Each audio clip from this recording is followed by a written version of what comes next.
back to week 4 of DevCamp, where we continue to explore the wonderful world of JavaScript. This is the final video of DevCamp, video 4.6, where we will learn about conditionals, another concept programmers use every day. To work more with the variables we learned about in video 4.5, we will first need to learn about another coding concept, conditionals. Conditionals are also referred to as if statements. They work such that, if this happens, then we want to do this. For example, if it's raining, then we want to use an umbrella. Let's take a look at how we would write this in pseudocode.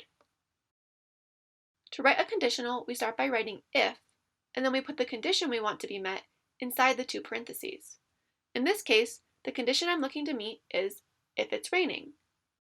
What we want to happen if that condition is met is placed inside the two curly braces. In this case, if it's raining, we want to use an umbrella. But what about multiple conditions? We can check that too. We do this by using else if and else statements. We can use an if statement to see if the first condition is met. If it's raining, then we use an umbrella. We would now be done with this block of code. What if it's not raining? Then we go to the second condition. This is denoted by the else if.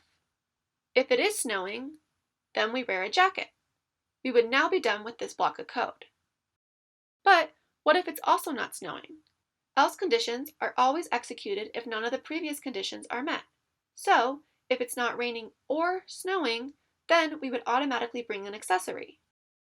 As a general rule of thumb, you can have as many else ifs as you want, but you can only use one if and one else to check a set of conditions. If you want to learn more about conditionals, please check out W3 Schools. Let's now try adding our own conditionals to our code. Recall from the last module how we generated 3 random numbers, 0, 1, or 2. So now we want to use conditionals to check which number is being returned. To do this, we are going to use the if, else conditional statement we just talked about. We do this by checking the number against the variable which stores our random number, which I named num. To do this, we use a double equal sign. So, for our first conditional, I would write the word if, and then inside the parentheses, I would write num equals 0.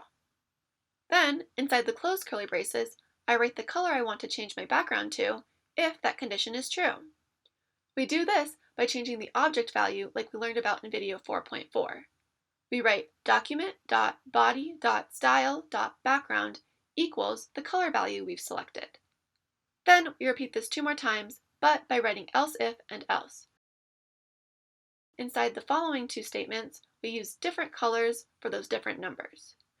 Notice how we don't need to check a value for else because it will execute this no matter what if the first 2 conditions are false. Pause here and take a moment to add all of this to your JavaScript file.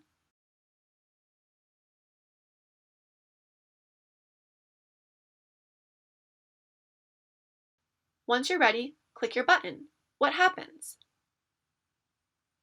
To make sure it works properly, check that each color you've added appears on your screen.